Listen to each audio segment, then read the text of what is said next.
Good evening, folks, and a very, very warm welcome to you wherever you may be. Thank you for joining us here on the Geelong Region Soccer Show podcast. My name's Tonchi Prusak, and it's episode 24. We are indeed getting closer and closer to the end of the season.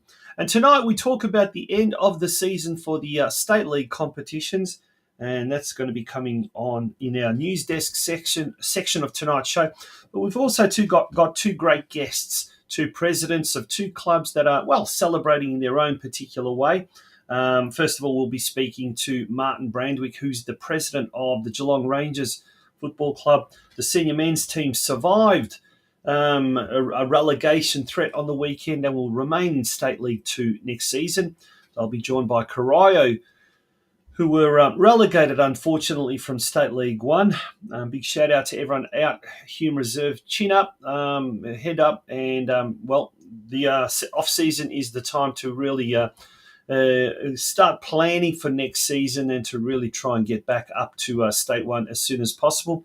We also wish everyone at Geelong Soccer Club the same thing. They'll be in State 1 next year. We certainly hope they have a swift return to VPL 2 as quick as possible. But someone that is celebrating, a club that is celebrating, is a club that has achieved back-to-back promotions. And yes, of course, we're talking about the Surf Coast Football Club senior men's team, who on the weekend finished in second spot in State 3. And they will be joining Corio and Geelong Rangers in Men's State League 2 next year. 2026 can't come soon enough, it seems that way. But before that happens, as I said, we've got a jam-packed show tonight, lots and lots to talk about, indeed, and certainly a lot to cover tonight. So don't go away. We've got a few words from our main sponsor, the Gordon. And while we're at it, big thank you to the Gordon, who are a major sponsor this year. But also thank you to our business advertising sponsors, Curva Coaching Geelong, Just Turfing, Instant Turf, and also tonight, Geelong Galvanising as well. So big shout out and a big thank you to all of our sponsors this year, but particularly to those three that we've just mentioned, and above all to the Gordon, our major sponsor. We'll be back with the news desk very, very shortly.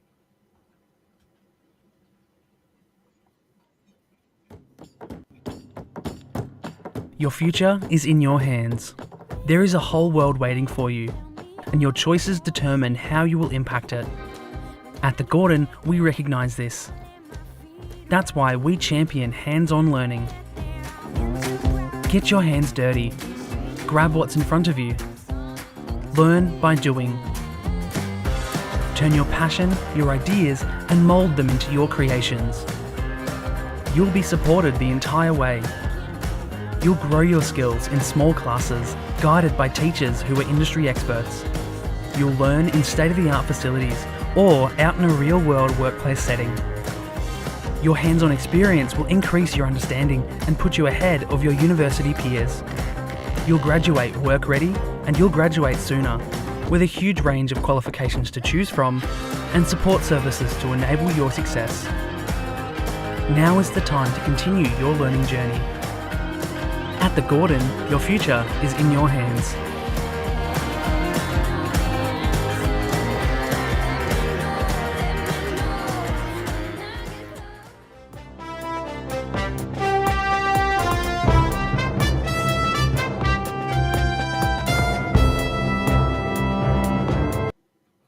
It's time for the news desk here on the Geelong Region Soccer Show.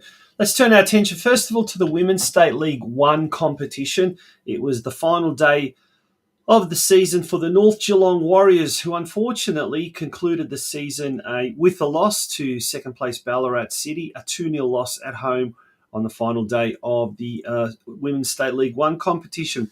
The final standings saw the Warriors finish the 2025 season in 8th spot, which is the third last position in the 10-team competition. They remain in Women's State League 1 for 2026 next year, and I guess that's the only bright part of that. They avoided relegation, but the bottom two certainly were a long way off, that's for sure. Started off positively, but unfortunately ended a little bit negatively. Nonetheless, time to regroup and focus on 2026. Okay, State League Men's. It was round 22 action on Saturday, and let's quickly go through some of these results, or all of these results. Billy Argyros was the only goal scorer for Corio, who unfortunately went down 2-1 to top team Keilor Park. Keilor Park was still in the reckoning for the title. In fact, they did take out the title, but they were in a closely fought battle there. I'll show the ladder there with Banyule City and Sydenham Park as well. So look at that, just a goal difference separated those two sides. But Corio unfortunately finishing the season in second last position, and that means relegation through to State League 2 next year. Geelong Rangers, thanks to an own goal in the 51st minute, was able to defeat Whittlesea Rangers, and the Rangers ended up the season in third last position, marginally ahead of Craigieburn City, just 1 point ahead of Craigieburn City, but it was enough to secure safety in State League 2. In State League 3, Surf Coast defeated Heidelberg Eagles 3-1. Christian Mann, John Pikett and James Anderson scoring a goal apiece. Pikett was the leading goal scorer, the golden boot of State League 3 with 20 goals from 22 games. So a great result there. So double celebrations for Surf Coast taking out the golden boot, but also earning promotion as well. We look at the ladder for State League 3. There you can see it. They finished the competition, the Coasters did, 2 points ahead of Sunbury. Now, Sunbury last week lost to Altona North, the top team, and right up until last week, they were in second position. So, how lucky are the Coasters, but well-deserved nonetheless. And back-to-back promotions, that doesn't come as a fluke. That's a great achievement.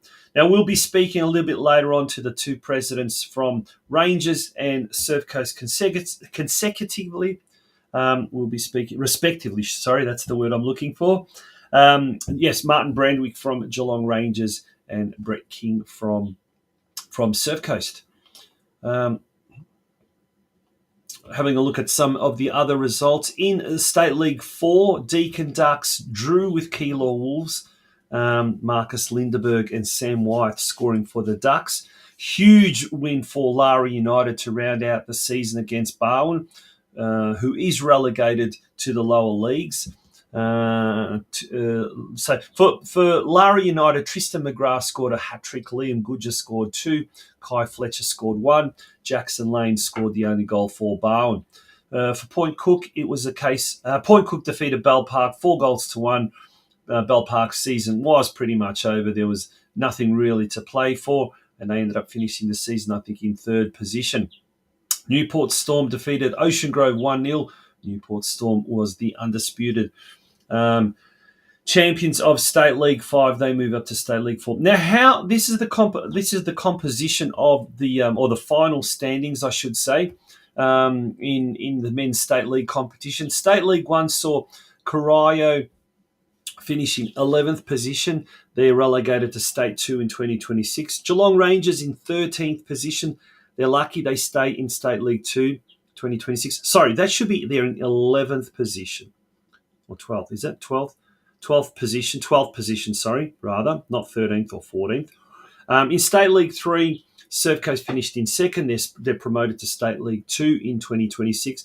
And in State League 4, this is an interesting one because there is a big reshuffle, new leagues coming as of next year. So it's a complete restructuring from State League 4 downwards.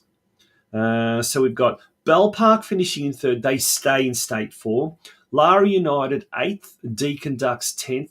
They move to the newly established State League 5. So teams from finishing from 7th to 12th, 7th to 10th, move to State 5. Barwon finishing in 11th, second last position. They drop down to State League 6. Ocean Grove, who finished in third, they're also in State League 6 next year. So if we look at the composition of the division, so the VPL, VPLW, and the men's and women's state leagues for next year, this is how the things stand at the moment, and I'll get to that in a second. Victorian Premier League 1, VPL 1, one division below MPL Victoria, North Geelong Warriors will be in that division. 2 tiers below that in Men's State League 1, we've got Geelong Soccer Club. Men's State League 2 will see Corio, Geelong Rangers, and Surf Coast for the very first time in that division.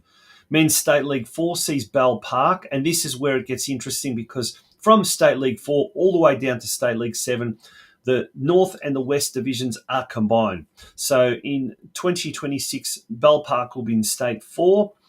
In State 5, we've got Deakin Ducks and Lara United. In State 6, we've got Barwon and Ocean Grove. And in State 7, should another Geelong team enter the fray, men's team, they would enter at State League 7. So there's now 7 divisions, basically, to move up the State League ladder. In Victorian Premier League Women, as we saw last week when we interviewed Ryan Horrocks, the coach of Geelong Galaxy, in a pulsating final day, secured their spot in VPLW. They avoided relegation. And North Geelong Warriors also secured their spot in Women's State League 1.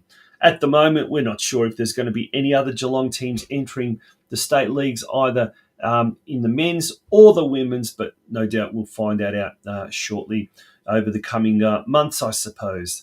We're going to take a very short break. When we return, we're going to continue with the news desk, and we're going to look at the local leagues as the final rounds were played over the weekend and ahead to next week's semi-finals. The world is yours. So work hard, and you can have whatever it is you want.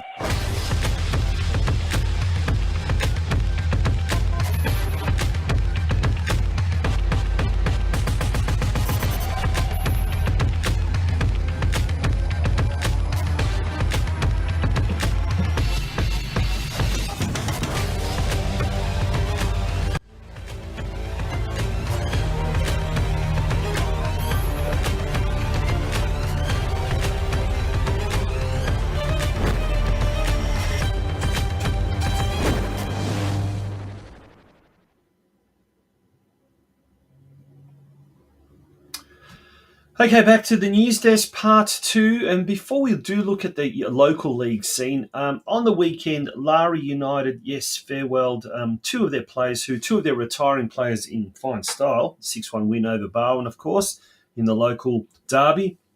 But Julian Costello and Joel Martouche decided to call it a day. And these are the farewell scenes as the two are carried off the Lara Recreation Reserve pitch.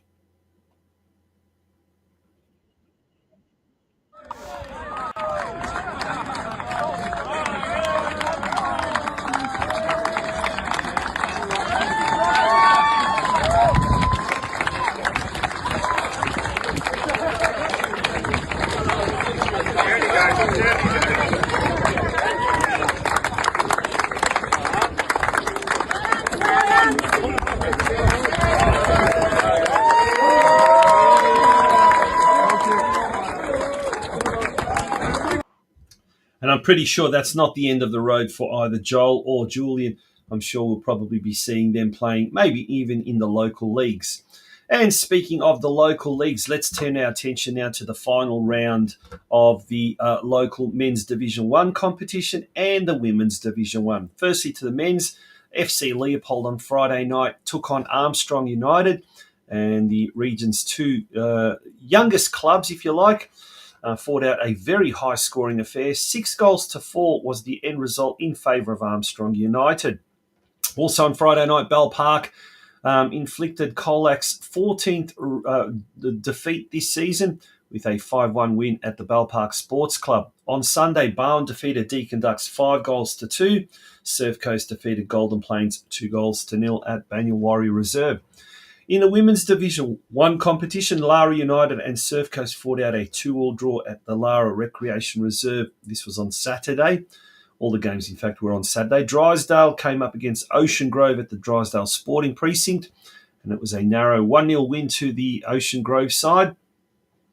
Deakin Ducks hosted Bowen and ended up with a 2-1 win at Deakin University. If we have a look at the ladders, and first of all, we'll turn our attention to the women's. In the Women's Division 1 competition, the top four was well and truly finalised weeks in advance. Surf Coast on top. They'll take on fourth-placed Lara United. Deakin Ducks in second will host third-placed Bowen. And Ocean Grove, Bell Park and Drysdale making up the Division 1 competition this year. In Men's Division 1, we saw Bowen finish on top, undefeated, in fact, the minor premiers, 34 points, followed by Surf Coast in second, Bell Park in third, and Golden Plains in fourth position. So the semi-final pairings will see Bowen taking on Golden Plains at Bowen and Surf Coast hosting Bell Park. Outside the top five, last year's grand finalists, Armstrong United, FC Leopold, Deakin Ducks and Colac Otway Rovers in their first season in the top flight. So if we then have a look at the fixtures for this week, the days and times are yet to be confirmed, so keep an eye out on the footballgeelong.com website over the coming days and no doubt the social media platforms. But the first semi-final will be played between Bowen and Golden Plains at Grovedale Reserve on Sunday. Well, we expect it to be on Sunday. It may change yet. The second semi-final, second versus third, sees Surf Coast do battle with Bell Park, and that is expected to be at Banyawari Reserve. The women's division likely to be played on Saturday, all these games. The first semi-final sees the first versus the fourth place team, and it's Surf Coast versus Lara United at Banyawari Reserve. Deakin Ducks taking on Bowen at Deakin Uni. So I wonder if maybe possibly the women's and the women's first semi-final and the men's second semi-final may be played as on the same day as a double header. That would be good to get a bit of a crowd happening there as well.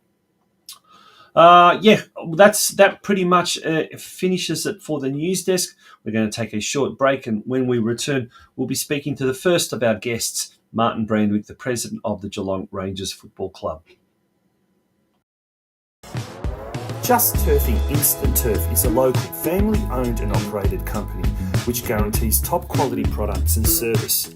Whether you need turf for a small front garden or a large landscaping project, Just Turfing Instant Turf are the turf installer experts you can trust.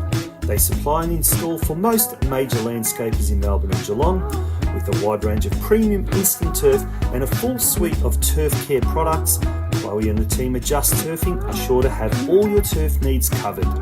Their Melbourne, Geelong and Victorian regional distribution means they can supply your area with fresh cut turf installed the same day, hassle-free.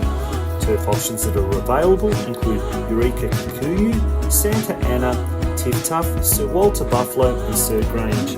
For more information, contact either Chloe on 0431 571 558 or Josh on 0457 174 111. And welcome back to the Geelong Region Soccer Show, episode 24 for the year, which means we're getting very, very close to the end of our season. Well, in fact, some cases the season is over, and for our following guests, geez, what a way to end the season in their 70th anniversary year, by the way. And of course, we're talking about the Geelong Rangers, and what an incredible culmination to the State League 2 senior men's competition on the weekend. Geelong Rangers managing to defeat Whittlesea United, and as a result, get a secure a spot in next season's State 2. To tell us all about that is the president of the Geelong Rangers Football Club, Martin Brandwyk. Martin, good evening, and how are you? I'm good, thanks, Hunchy. Yeah, How are you? absolutely fantastic, mate. Fantastic. What a weekend, what a result. Let's talk about Saturday. First of all, the build-up was pretty big because there were supporter buses. There was lots of supporters heading down to Melbourne. Tell us how it all Yep. went before the actual game itself. Oh, look, yeah, definitely build up. I mean, the boys had, booked a bus, so they all went down together, both teams, and certainly there were supporters on there who were keen to be part of that action. So, yeah, big build up, I guess, big anticipation, but yes, very good day. Yeah, and in the end, obviously 1-0 scoreline. Okay, the fact it was a known goal, it doesn't matter. Yes. All goals count, but the last, say, half an hour, 1-0 up, you're there, but you're not there yet. How was the feeling amongst the punters on the sidelines? Yeah, look, I couldn't make it to the game, but, getting feedback, obviously getting messages throughout the game, as to what's happening. I think everyone was very sort of, sitting on the fence, holding on. And you especially, you must have, not being there, then that would have been even added more to the tension, hey? Yes. There was a few of us at Rangers at the club who couldn't be there, but yes, yeah. But look, we know the boys could do it. We know they had the ability, and clearly, under Hayden and Ryan, they showed that they can do it. So good on them. And look, obviously, the biggest, I guess, achievement of that is the fact it's pretty much all the boys, or most of the boys, are homegrown kids from the local clubs, local area, yes. And obviously the coaches as well, Hayden and Ryan. That must certainly add a little bit more, I guess, pride to the fact that the team pulled all the stops when it counted. Oh, absolutely, 100%. I think that adds a lot of pride to the team, 100%, and to the club, 100%. Yeah. Now, looking ahead to next year, I guess, not just the senior men's, obviously. I mean, let's talk about that, actually. In State 2, we've got Surf Coast, who are promoted. Corai, unfortunately, relegated. But now this year, all eyes were on State League 4, but next year, all eyes are going to be on State League 2 from a local perspective. Yep. Pretty exciting having a few of those Geelong derbies up at Myers Reserve. Oh, it will be, absolutely. I think we're all excited about that, to be honest. And, keen to see some big crowds come up to support the Geelong derbies and Geelong teams. I think it'd be great. I guess, all the focus turns to the local leagues, the local competition. But apart from that, the planning already starts for next year, doesn't it? It starts now, because I noticed on the social media platforms, you're already seeking expressions of interest for players for next year and coaches. How hard is this season? Like, when the season finishes, from an administrative point of view, how hard is it to get everything, organised, I guess, when it's still months and months away before the next season starts? Look, I think, to be honest, Tonji, it's just a process that you have to follow. I mean, it is hard, absolutely. I mean, soccer these days, or football, is nearly a year-round sport. From your planning to your actual season, and then post-season, then planning. But I guess, as volunteers, like I said, administrators, we all get in and we follow a process, and, one comes to the end and the next one starts again. You must have, all jokes aside, though, you must have a fantastic team, and all clubs do, behind the scenes. We do. And I guess this is the thing that we don't pay enough homage to the people behind the scenes who do put in so many hours of, as you said, volunteer labour. Here's an opportunity just to I guess, thank the team and maybe put them front and centre.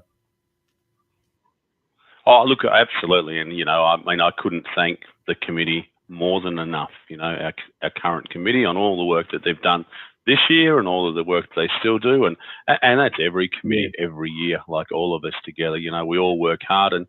But it's not just the committee, it's our volunteers, it's our members who step up and help, on whether that be game day, whether that be whatever those roles are, running the lines, anything, it's an all-in. Otherwise, you can't run a club. Absolutely. Yeah, not. and it's as we said, the club is growing. There's a lot of talk behind the scenes. We've spoken to you during the year about the master plan, and how's that all going? Because we really do need a fourth pitch up there, don't we? At Myers Reserve.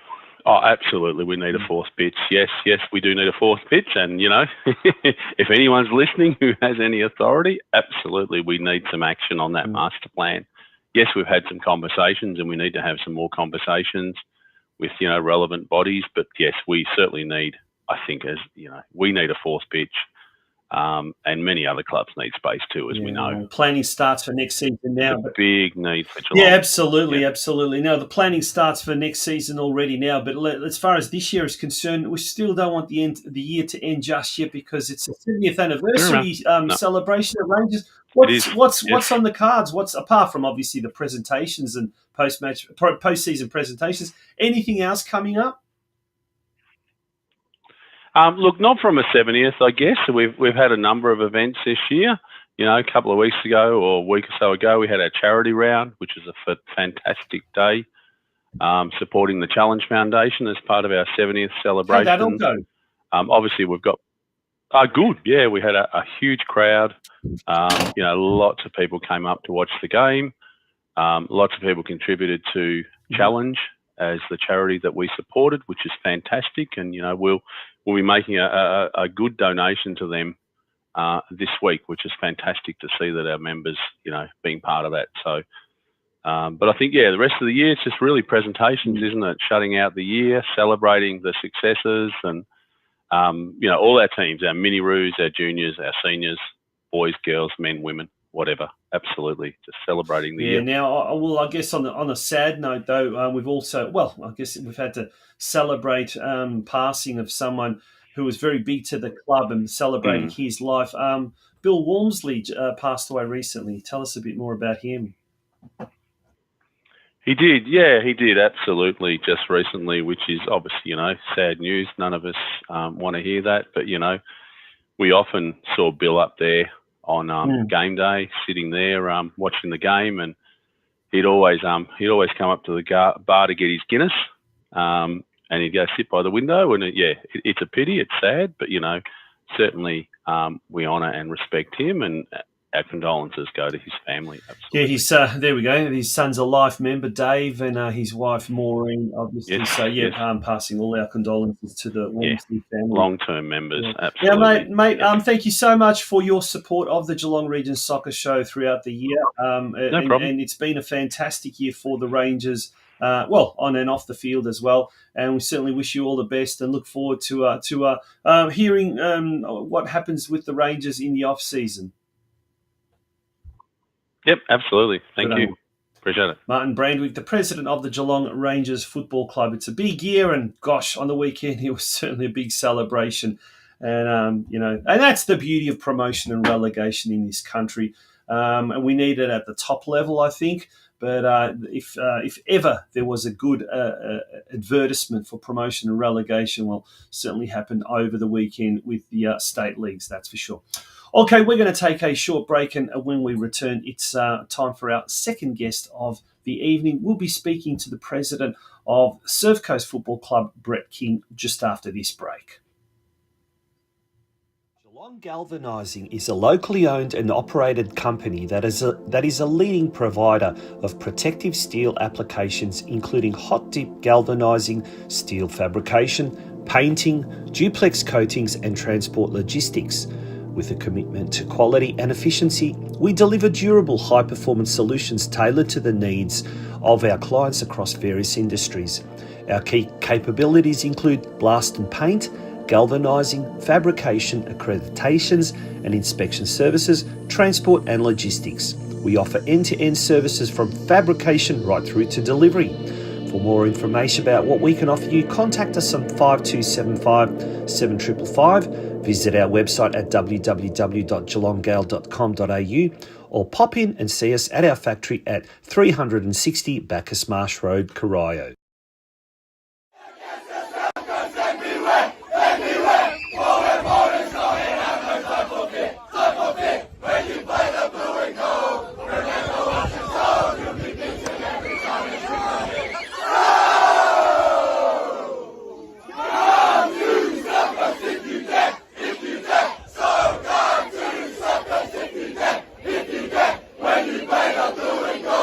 Remember what you're told, you'll be beaten.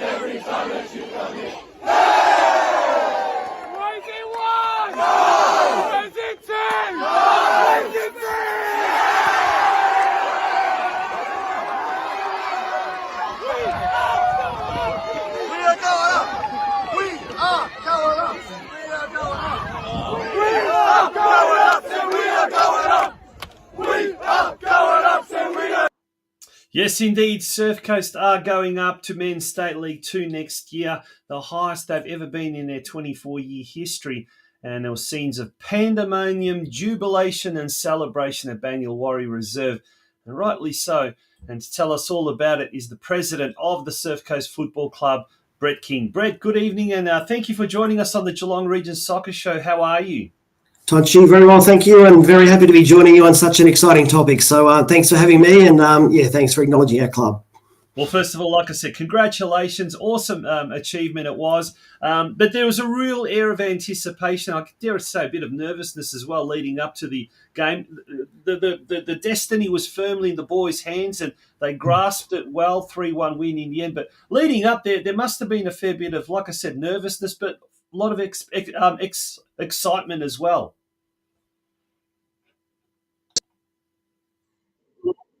The build-up was exciting. There was a little bit of press beforehand, come of the result. A bit of talk about that. Some planning that has to happen in the background when these things hopefully turn out as they do. So You've got to balance that level of planning and excitement and anticipation with the fact that you don't want it to go all wrong. But we sort of were excited for the moment that we had in front of us, and the game worked out really well for us. So it was a great day for the club. Yeah, there's the final standings, and how good is that to see Surf Coast there in second position, which meant the top two qualified through to State League Men's 2 next year. Sunbury United, of course, losing last week to Altona North, and that was the big turning point, really. Surf Coast was able to jump into second spot and able to hold that. But that's back-to-back promotions, and next season in State 2, we'll talk about that. But look, what sort of a boost has it given the club this year? Permeating down to the senior women's, the juniors, the mini roos, etc. To have the team doing so well, like firstly getting promoted last year, and then this year doing so well. And achieving back-to-back promotions. Has it had a kind of a positive flow-on effect throughout the club? Look, absolutely, mate. I think that it's really great to see good to starters, no matter what level it's at. Everyone just wants to have a good time when they're playing their football. I guess it's a 2-year plan that's been really brought together here. So last year we did have a really great season and we'd won the league reasonably on. And it's probably just a combination of that experience, that expertise, that planning, the people around the process, the players, then carrying on for this year and having an equally great year and getting us promoted. But across the club in general, look, the vibe's amazing. I mean, we were told by Football Victoria recently that we're the sixth largest club by playing numbers in the state.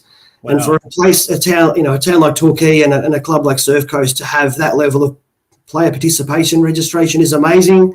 And you mentioned mini roos. Whilst they're a long way away from playing State 2 in this case, we've got the fourth largest mini roos program in the state as well. And that's just testament to the culture in the club, the excitement, the community engagement, and the level of connectivity that I think we've got from our very youngest kids at the under-7s, right through our junior boys, junior girls, senior women, and then ultimately up through to our state men. So, we couldn't be happier about how the season's gone and really how the last 3 or 4 years have gone for the club. Now, speaking of the state women, they were crowned champions or league champions on the weekend. There's a photo of them. They ended up in top spot in the women's Division 1 competition, the local league, and so obviously they'll move on to the final series starting this weekend. They'll take on Lara United. At this stage, do we have any details about that game? No, we'll be playing Lara United.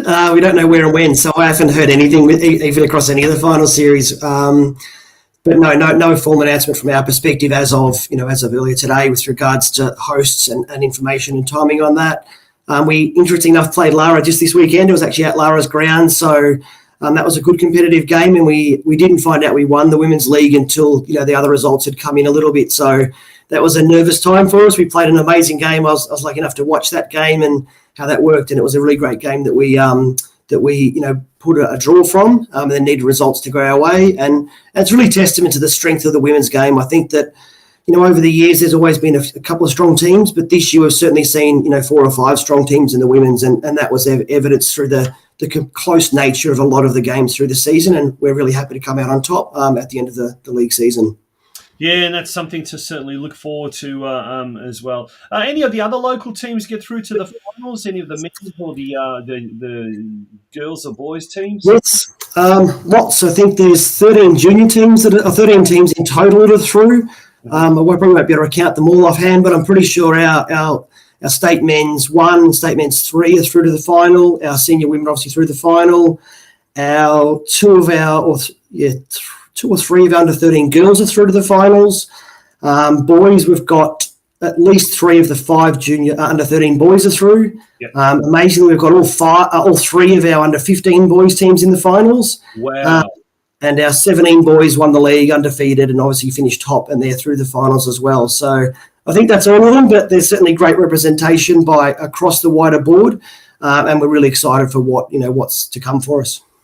Yeah, now look, Banyawari Reserve isn't going to go into hibernation over the summer break, that's for sure. The Curva Summer Cup is back. That's huge. That's going to be massive. One of our business advertising sponsors, Curva Coaching Geelong, behind that. But throughout the off-season, there's obviously, and we just spoke to Martin BRANDWYK from the Geelong Rangers, and he talked about how planning for next year already begins now. And it basically has to. Otherwise, you're kind of left behind the lurch, aren't you? Look, absolutely. It has certainly started for us. So we've got a junior girls CPL team, or 3 teams as it is, and we had an amazing season with those girls this year. Whilst there's no finals in that competition, I wouldn't want to not mention the amazing season we've had across the 3 age groups there with our 13s. I think you can finish about 4th, the 15s finishing sort of upper mid-table, and our under 17 girls finishing 2nd. And for a first year in an advanced competition like that, which was very late to be sort of organised in the year of our inception, is an amazing achievement. And because of that, and related to that, our planning for those girls have already started with trials, EOIs and trials already out for both players and coaches. We've got information night coming up, I think, on the 17th of September for those interested.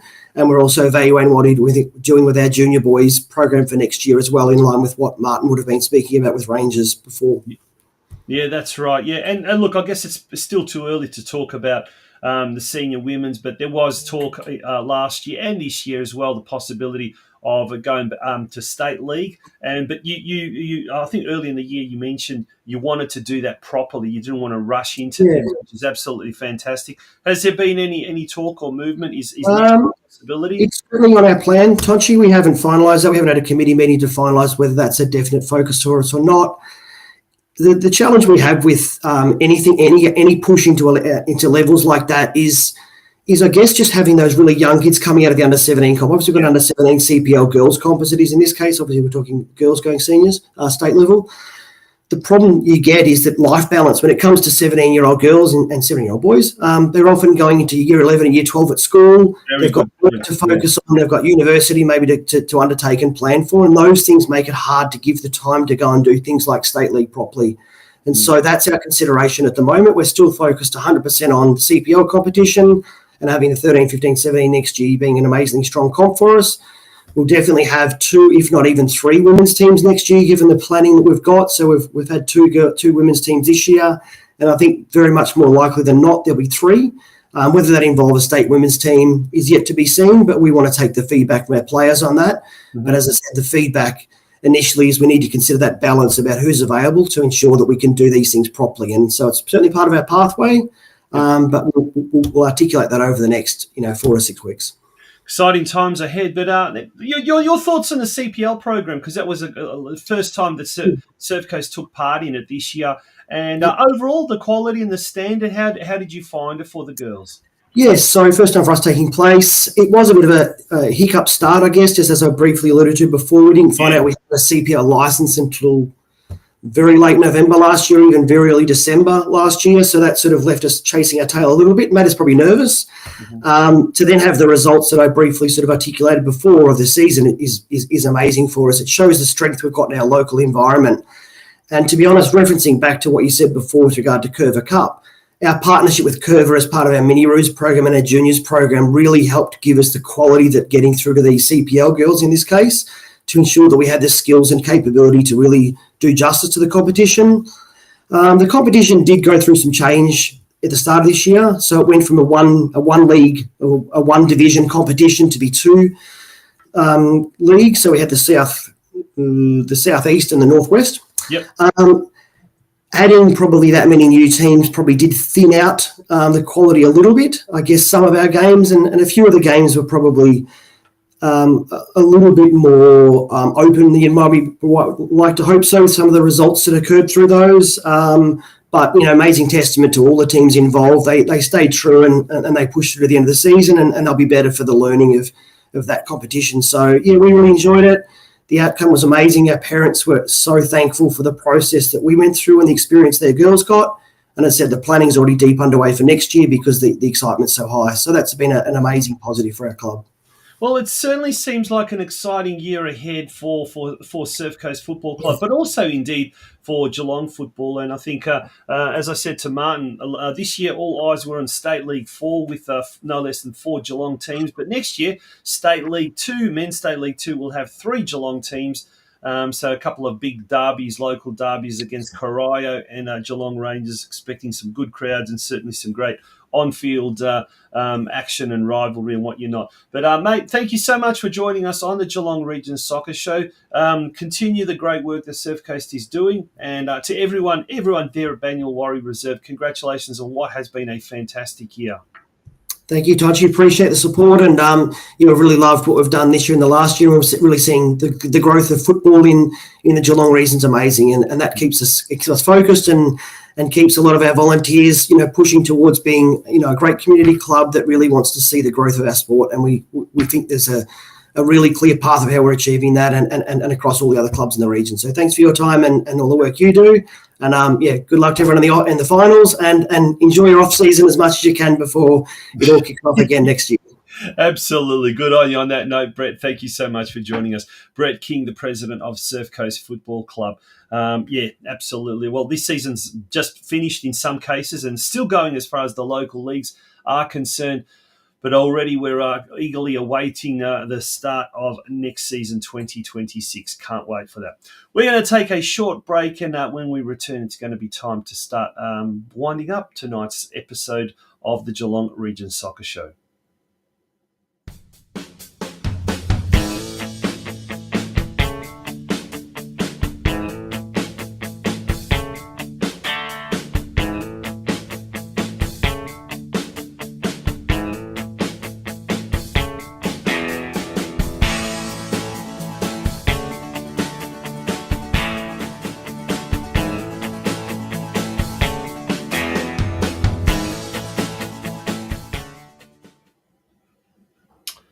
Welcome back to the Geelong Region Soccer Show podcast. It's episode 24 for the year, and that brings us to the end of this week's episode.